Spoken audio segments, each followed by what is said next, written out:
What have you two been doing? What's your problem? Been showing your little ass like a flag around.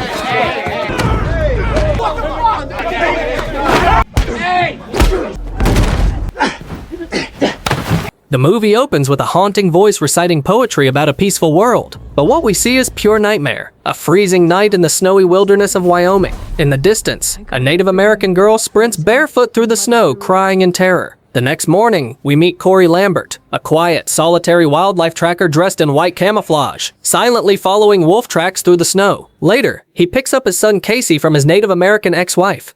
They're polite, but the tension says it all. Both deeply care for their boy. Corey takes Casey to the reservation to stay with his grandparents, where he learns a lioness and her cubs have been attacking livestock. From the tracks, he instantly knows a predator's out there. Corey's skills as a tracker quickly showed their worth. While following the lion's trail, he stumbled upon blood and human footprints in the snow leading straight to the frozen body of a young girl.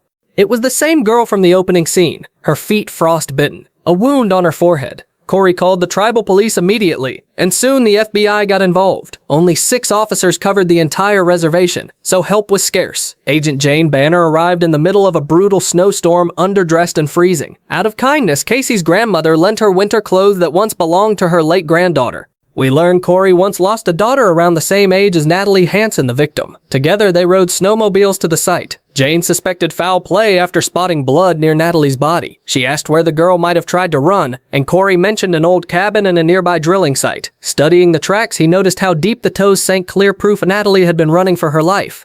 Corey explained that the freezing temperature that night, nearly -20°, had caused Natalie's lungs to burst. She ran until her body gave out, coughing blood before collapsing. Jane was shaken but trusted his instincts and asked him to help with the case. The medical examiner later confirmed Corey's theory and revealed a horrifying truth: Natalie had been assaulted by multiple men. But because her cause of death wasn't officially ruled a homicide, Jane couldn't call in an FBI team.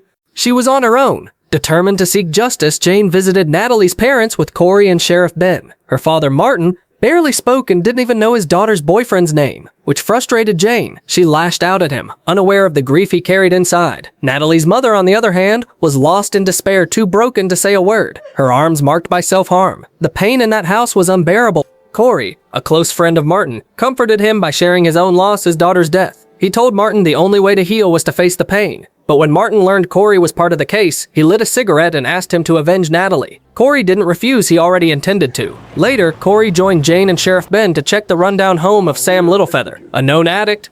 Inside, Sam blew smoke that made Jane and Ben choke and faint. 2 men tried to run, but Corey stopped them with a shovel. Still dizzy, Jane chased Sam outside. He fired but missed, she shot back, killing him instantly. Among the addicts, they found Natalie's brother Chip, who broke down in tears upon hearing his sister was dead. From the man's vague replies, Jane figured out that Natalie's boyfriend was a white guy from out of town. Meanwhile, Corey noticed ski tracks leading over the hill right toward where Natalie's body was found. Following the trail, they discovered another corpse half buried in the snow, already torn apart by hawks. Back at the shelter, no one wanted to talk. The teens would rather go to jail than stay there. But when Corey spoke with Chip, Natalie's brother and his old friend, things shifted. Chip blamed their harsh life for all their pain, but Corey reminded him that Natalie once believed he could have escaped it. The talk turned bitter when Chip accused Corey of failing to protect his own daughter, and Corey punched him. After that, Chip finally admitted Natalie's boyfriend was Matt, a security guard at the drilling site. Corey told Ben, who asked him to join the next day's search, but Corey declined. He clearly had his own plan.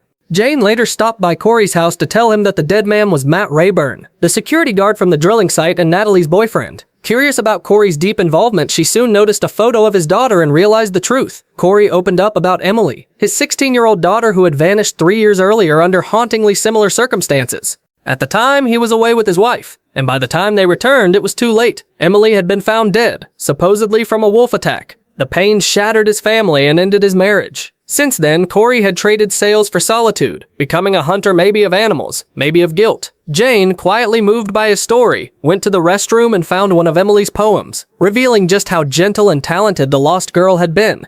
The next morning, Corey headed back up the snowy hill to dig deeper into Matt's death. Meanwhile, Jane and Ben skied to the oil drilling site with a few deputies. The security chief welcomed them politely, but his bruised face and those of his crew told another story. They claimed it was from skiing accidents, but Jane wasn't buying it. On the way to Matt's cabin, Jane decided to test them. She casually mentioned that Natalie was still alive and had reported Matt missing. The head guard froze and accidentally gave himself away by saying he'd heard on the radio that Natalie was dead, but her name had never been announced publicly. Jane's suspicion spiked. Soon, one of the deputies noticed the guards closing in, hands twitching near their weapons.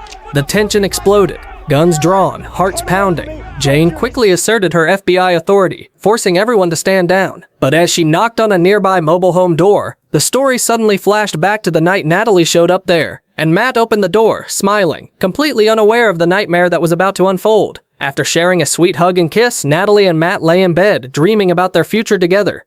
But their peace doesn't last long. Matt's drunken co-workers start messing around outside, pulling at the curtains and laughing. Natalie closes them, embarrassed, but one drunk named Pete keeps yanking at them, acting like a creep. Matt's patience snaps. He pushes Pete, and things quickly spiral out of control.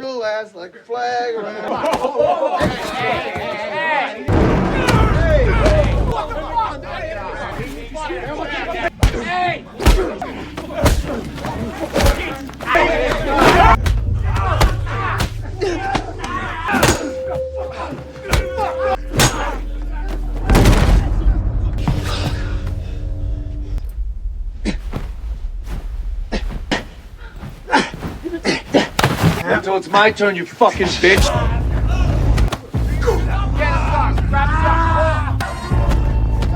Desperate and heartbroken, Natalie flees barefoot into the freezing night, running for her life until the cold finally takes her. Back in the present, Jane keeps knocking and calling out as an FBI agent, unaware of the danger inside. Meanwhile, Corey follows snowmobile tracks from the drilling site straight to where Matt's body was found. Clear proof the guards had moved him to cover their crime. He radios Ben to warn him, but it's too late. A sudden explosion shatters the silence, and Jane is thrown back as bullets start flying. The guards ambush the tribal officers, and a brutal shootout erupts in the snow. One by one, the officers fall, leaving Jane badly shaken but alive, saved only by her bulletproof vest.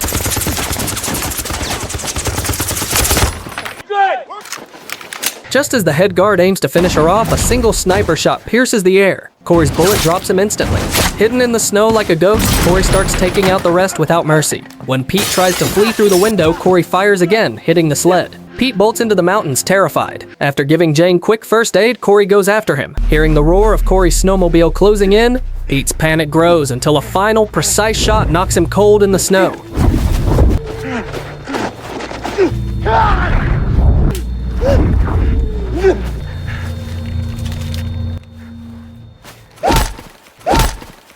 When Pete wakes up on a frozen mountaintop, barefoot and freezing, Corey offers him a second chance if he confesses. Pete admits to killing Matt and assaulting Natalie. Keeping his word, Corey lets him go, saying Natalie ran 6 miles barefoot while Pete probably couldn't make it 600 feet. Pete tries anyway. But the freezing air bursts his lungs. He collapses and dies in the snow. Later, Corey visits Jane in the hospital. She calls herself lucky, but he reminds her in this land there's no luck, only survival. Only the strong endure here, while the weak fade away. Jane breaks down thinking of Natalie's final struggle, and when Corey visits Martin, the old man's empty stare shows he's already given up on life. Corey comforts Martin by telling him the men who hurt Natalie have all faced justice, especially the one who caused her the most pain. Hearing this, Martin breaks down, asking Corey to stay a while so they can share their grief. Both fathers, scarred by loss, finally understand what true pain means. In the end, Wind River breaks your heart and chills your soul. Natalie's death wasn't just a tragedy, it was a scream for justice buried in the snow. And Corey, he made sure that scream was heard. Out here, mercy doesn't exist, only pain and the will to fight through it. If this story moved you, hit like, subscribe, and tell me, did justice truly win in the end?